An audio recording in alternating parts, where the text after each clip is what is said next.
สวัสดีค่ะทุกคนยินดีต้อนรับเข้าสู่ QMM Podcast ค่ะ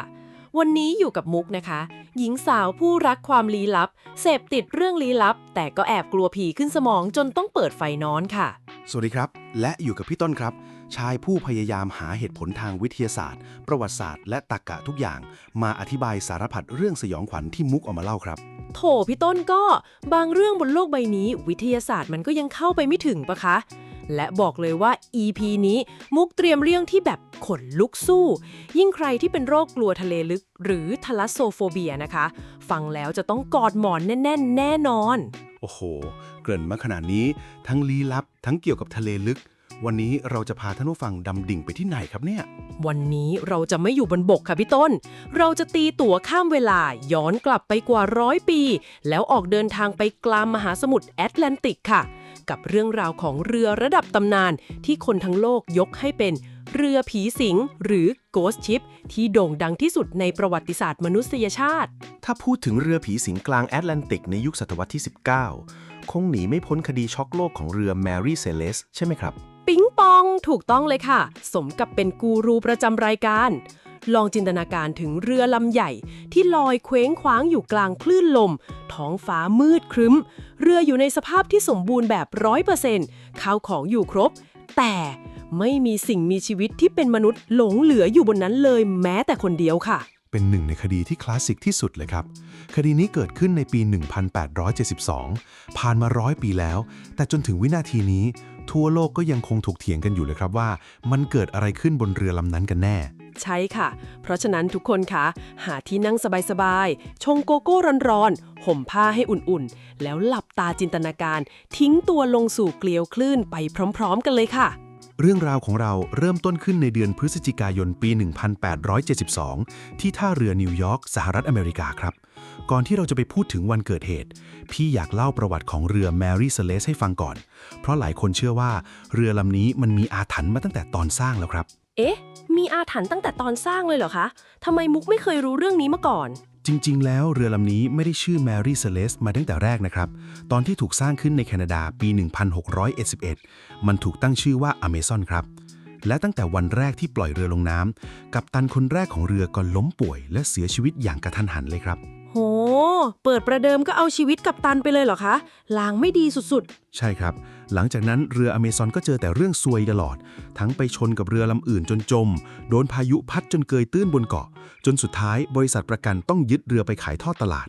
อธิบายว่าแล้วเจ้าของใหม่ที่เป็นชาวอเมริกันก็เลยจัดการซ่อมแซมครั้งใหญ่และเปลี่ยนชื่อแก้เคล็ดเป็น Mary Celeste ครับอ๋อเหมือนเวลาคนดวงตกแล้วไปเปลี่ยนชื่อที่อำเภอสินะคะแล้วพอเปลี่ยนชื่อกัปตันคนใหม่เป็นใครคะดวงแข็งพอจะสู้กับอาถรรพ์เรือไหมกัปตันคนใหม่คือเบนจามินบริกส์ครับวัย37 ปีเขาเป็นกัปตันที่เพียบพร้อมมากเกิดในครอบครัวทหารเรือมีประสบการณ์เดินเรือโชคโชนสุขภาพแข็งแรงเป็นคริสเตียนที่เคร่งครัดไม่ดื่มเหล้าไม่เล่นการพนันและเป็นที่รักของลูกเรือทุกคนครับถือว่าเป็น professional มากๆเลยนะคะแถมการเดินทางครั้งนี้เขาไม่ได้ไปคนเดียวนะคะพี่ต้นเขายังพารายรอดรักของเขาที่ชื่อซาร่าและลูกสาวน้อยวัยแค่2 ขวบชื่อโซเฟียไปด้วยค่ะส่วนลูกชายคนโตวัย7 ปีฝากย่าเลี้ยงไว้ที่บ้านเกิดค่ะแค่คิดว่ามีเด็กตัวเล็กๆไปลอยอยู่กลางทะเลเป็นเดือนๆมุกก็เริ่มใจคอไม่ดีแล้วค่ะนอกจากครอบครัวกัปตัน3 ชีวิตแล้วก็ยังมีลูกเรือที่กัปตันคัดมาอย่างดีอีก7 คนครับเป็นชาวอเมริกันและชาวเยอรมันที่ไว้ใจได้รวมทั้งหมดบนเรือลำนี้มี10 ชีวิตครับส่วนสินค้าที่พวกเขาบรรทุกไปในการเดินทางครั้งนี้คือแอลกอฮอล์ดิบหรือแอลกอฮอล์แปลงสภาพจำนวนถึง 1,701 ถังค่ะเพื่อไปส่งที่เมืองเจนัวประเทศอิตาลีค่ะแอลกอฮอล์พวกนี้มีความเข้มข้นสูงมากนะครับใช้ในอุตสาหกรรมไม่ใช่เหล้าสำหรับดื่มและที่สำคัญคือมันไวไฟมากๆครับและแล้วในวันที่ 7 พฤศจิกายน ปี 1872 เรือ Mary Celeste ก็กางใบรับลมออกสู่ท้องทะเลมหาสมุทรแอตแลนติกที่กว้างใหญ่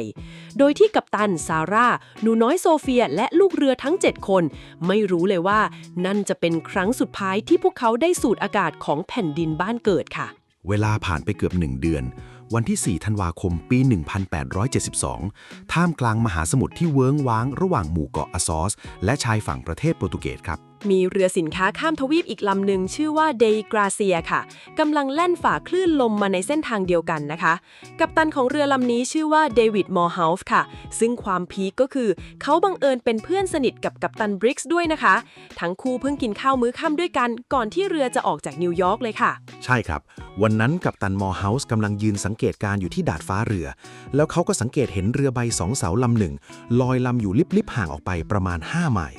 แต่ลักษณะการแล่นของเรือมันดูผิดปกติมากครับผิดปกติยังไงคะพี่ต้น ด้านการแล่นหนึ่งความผิดปกติคือใบเรือกางออกไม่เต็มที่บางส่วนฉีกขาดและพันกันยุ่งเหยิงทิศทางการแล่นของเรือก็สายไปสายมาเอียงซ้ายทีขวาทีเหมือนคนเมาเดินไม่ตรงทางหรือพูดง่ายๆก็คือเหมือนไม่มีคนคอยบังคับพวงมาลัยเรือเลยครับกัปตันมอร์เฮาส์ก็เลยหยิบกล้องส่องทางไกลขึ้นมาดูพอภาพในกล้องโฟกัสชัดเจนเขาก็ต้องตกใจสุดขีดเพราะตัวอักษรที่สลักอยู่ข้างเรือลำนั้นคือ Mary Celeste เรือของเพื่อนรักเขาเองค่ะซึ่งตามกำหนดการ Mary Celeste ออกเดินทางก่อนเขาถึง8 วันมันควรจะแล่นไปถึงอิตาลีตั้งนานแล้วกัปตันมอร์เฮาส์สั่งให้เรือเดอีกราเซียแล่นเข้าไปใกล้ๆเขาพยายามส่งสัญญาณธงพยายามตะโกนเรียกสุดเสียงแต่เงียบกริบไม่มีเสียงตอบรับไม่มีการเคลื่อนไหวของสิ่งมีชีวิตมีเพียงเสียงลมพัดวีดวิวและเสียงใบเรือที่ขาดวินสะบัดตีกับเสากระดองเรือเท่านั้นครับหรือแค่นึกภาพตามก็หลอนแล้วค่ะกลางทะเลโล่งๆลึกเป็นกิโลแต่บรรยากาศกลับเงียบสงัดเหมือนป่าช้ากัปตันมอร์เฮาส์ทนความสงสัยไม่ไหวก็เลยสั่งให้ผู้ช่วยกัปตันที่ชื่อโอลิเวอร์เดอโวนำลูกเรือกลุ่มเล็กนั่งเรือบดพายเข้าไปสำรวจดูค่ะเดอโวและลูกเรือพายเรือบดฝ่าเกลียวเคลื่อนเข้าไปเทียบท่าเรือแมรี่เซเลสพวกเขาปีนบันไดเชือกขึ้นไปและวินาทีที่เท้าของเดอโวก้าวขึ้นไปเหยียบดาดฟ้าเรือสิ่งที่รอต้อนรับอยู่มีเพียงความว่างเปล่าที่เย็นเยือกครับเอาละค่ะทุกคนมาสวมวิญญาณนักสืบโคนันไปพร้อมกันนะคะหยิบแว่นขยายขึ้นมาเลยค่ะ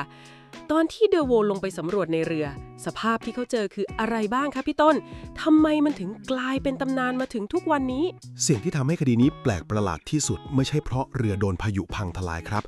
แต่มันคือความขัดแย้งของหลักฐานอย่างแรกเลยเดอโวลงไปตรวจใต้ท้องเรือเขาพบว่ามีน้ำขังอยู่นิดหน่อยประมาณ3 ฟุตครึ่งซึ่งสำหรับเรือไม้ไซส์นี้ถือว่าเป็นเรื่องปกติมากๆไม่ได้ทำให้เรือจมแต่อย่างใดปั๊มน้ำก็ยังใช้งานได้ปกติใช่ค่ะแปลว่าเรือไม่ได้กำลังจะจมและที่พีคคือพอเดอโวเดินไปที่ห้องครัวและห้องเสบียงข้าวของเครื่องใช้ทุกอย่างยังอยู่ครบอาหารแห้งเนื้อเค็มมันฝรั่งและน้ำจืดมีตุนไว้มากพอให้คน10 คนกินอิ่มไปได้อีกถึง6 เดือนเต็มๆเสื้อผ้าของลูกเรือของใช้ส่วนตัวของซาร่าเครื่องประดับและของเล่นของหนูน้อยโซเฟียถูกจัดวางไว้อย่างเป็นระเบียบเรียบร้อยในห้องพักแล้วเรื่องที่เขาเล่ากันว่าเจอไข่ดาวกระทะร้อนๆวางอยู่บนโต๊ะอาหารหรือมีถ้วยชาที่ควันยังลอยฉุยอยู่ล่ะคะมีรอยกัดบนขนมปังเหมือนเพิ่งลุกออกไปเมื่อกี้เลย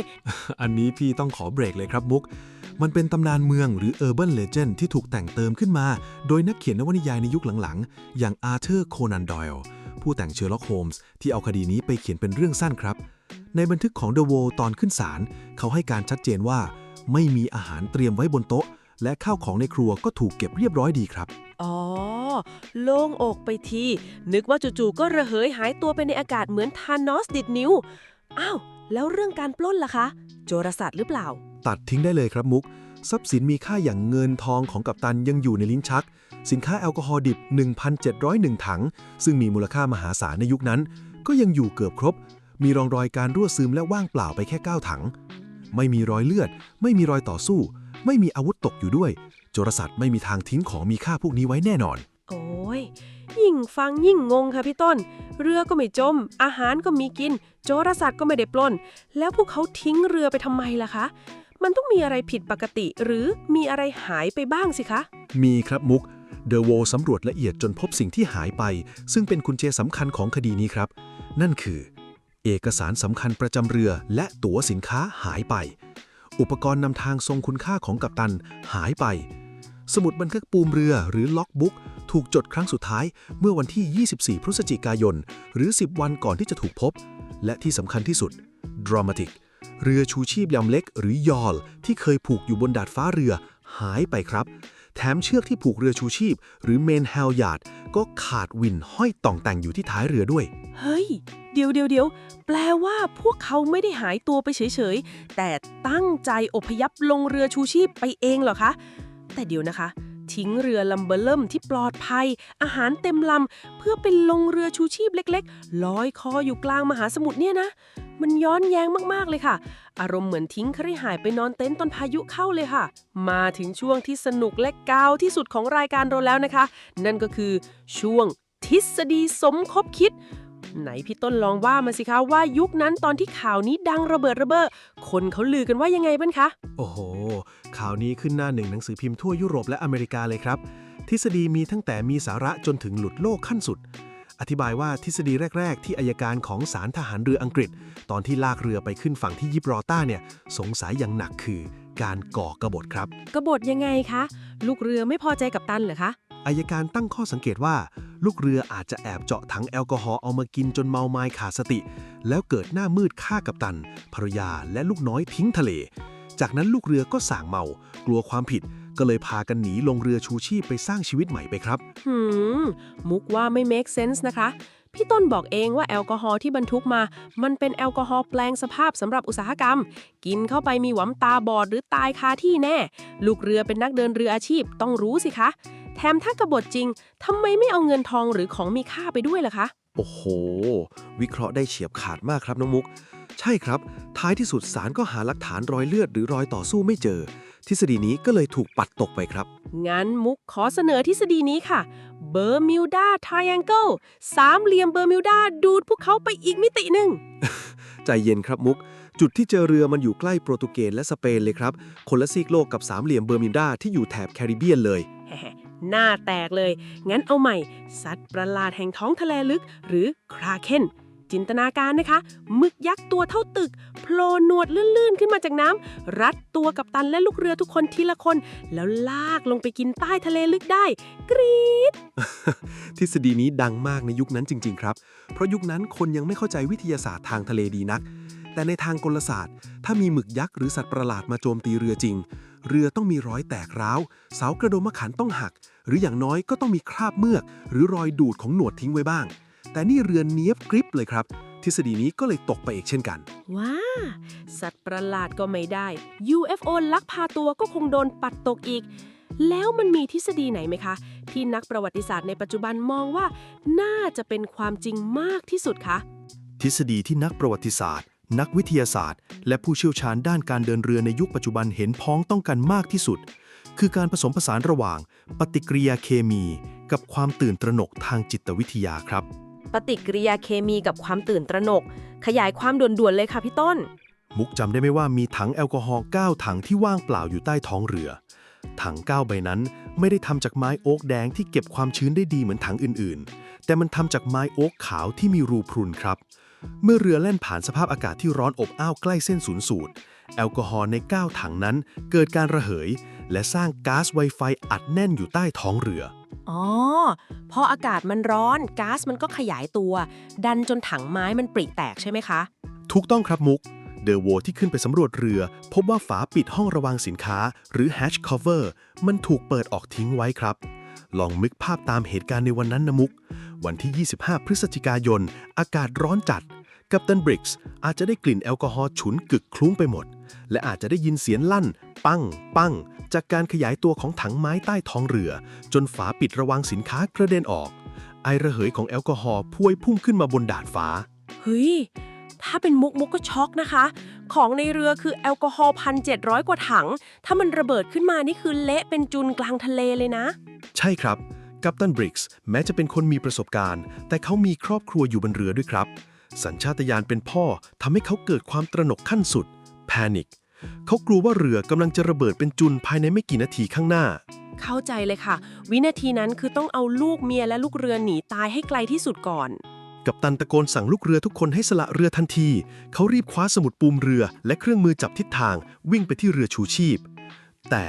กัปตันไม่ได้โง่ครับ เขาไม่ได้ตั้งใจจะทิ้งเรือลำใหญ่ไปถาวร เขาเอาเชือกเส้นหนาหรือเมนแฮลิยาดผูกเรือชูชีพโยงติดกับเรือแมรี่เซเลสโดยกะจะลอยลำอยู่ห่างๆ เพื่อรอให้ก๊าซแอลกอฮอล์ระเหยจางลง แล้วค่อยกลับขึ้นเรือ พีคมาก แป ลว่าพวกเขาลอยคออยู่บนเรือชูชีพโดยมีเชือกผูกติดลากจูงไปกับเรือลำใหญ่นี่เองแล้วทำไมถึงหายไปล่ะคะในเมื่อเชือกก็ผูกอยู่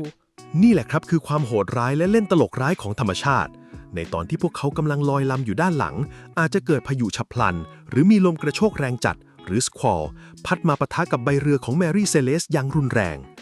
ลมนั้นตีใบเรือให้ตึงและกระชากเรือสำเภาขนาด280ตันให้พุ่งทะยานไปข้างหน้าอย่างรวดเร็วแรงกระชากมหาศาลนั้นดึงจมเชือกที่ผูกติดกับเรือชูชีพลำเล็กขาดสะบั้นลงในพริบตาครับไม่นะพี่ต้นมุกขนลุกไปหมดแล้วค่ะลองจินตนาการถึงความรู้สึกของกัปตันซาร่าและลูกเรือดูสิคะนั่งเบียดกัน10คนบนเรือไม้ลำแคบท่ามกลางคลื่นลมแรงมองเห็นเรือลำใหญ่ที่เต็มไปด้วยอาหารน้ำและความอบอุ่นค่อยๆแล่นกลางใบห่างออกไปห่างลับสายตาโดยที่พวกเขาใช้ไม้พายเล็กๆพายตามยังไงก็ไม่มีวันทันเป็นความรู้สึกที่สิ้นหวังและมืดมนที่สุดที่มนุษย์คนหนึ่งจะเผชิญได้เลยครับพวกเขาต้องลอยเคว้งคว้างอยู่กลางมหาสมุทรที่เหน็บหนาวและกว้างใหญ่ไพศาลโดยไม่มีเสบียงอาหารไม่มีน้ำจืดไม่มีที่บังแดดบังฝนท้ายที่สุดไม่ว่าด้วยความอดอยากพายุคลื่นยักษ์หรือความหนาวเย็นมหาสมุทรอันโหดร้ายก็กลืนกินชีวิตของพวกเขาถึง10คนไปตลอดกาลโดยไม่มีใครพบเห็นศพหรือร่องรอยของเรือชูชีพลำนั้นอีกเลยครับฟังแล้วรู้สึกจุกในอกเลยค่ะพี่ต้นน้ำตาจะไหลจากเรื่องที่ตอนแรกมุกคิดว่าเป็นผีลี้ลับตื่นเต้น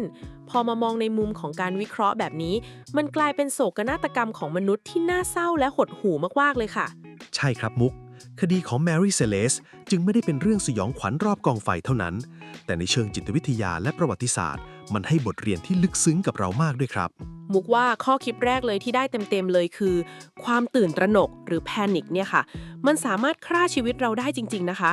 ในทางจิตวิทยามันเรียกว่า action bias หรือการที่เรารู้สึกว่าต้องทำอะไรสักอย่างดีกว่าอยู่เฉยๆบางครั้งเราอยู่ในพื้นที่ที่ปลอดภัยที่สุดแล้วอย่างบนเรือ Mary Celeste ที่จริงๆไม่ได้ระเบิดและลอยอยู่ได้อีกเป็นเดือนแต่เพราะความกลัวต่อสิ่งที่จินตนาการไปเองทำให้เราตัดสินใจละทิ้งความปลอดภัยนั้นไปสู่ความเสี่ยงที่อันตรายถึงชีวิตเลยค่ะ